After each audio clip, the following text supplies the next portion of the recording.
lubos na nagpapasalamat sa lahat ng mga kaibigan, kapamilya, kamag-anak, at kapuso.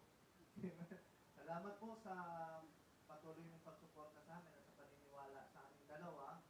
Tunay nga po na isang napakaliit na bagay na makita namin kayo, pero napakalaking bagay sa puso namin mga kapatid at sa aming mga minamahal na itong special na okasyon na to ay nakapiling namin kayo.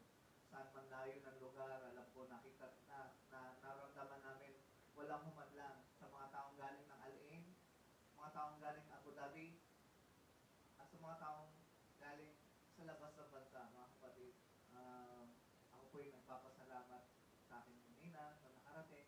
As my request, even though maraming trials at saka parang sabi ko parang sisinitan, pero sabi ko matapang yung ninang ko. Hindi pwedeng matalo ng mga simpleng hindrances lang yan. Kaya salamat at sa prayer, sa paniniwala sa amin na magiging ganito yung kalalabasan ng aming pagmamahalan. So, napatunayan namin hindi lang sa aming mga sarili, kundi sa inyo mga kapatid at sa aming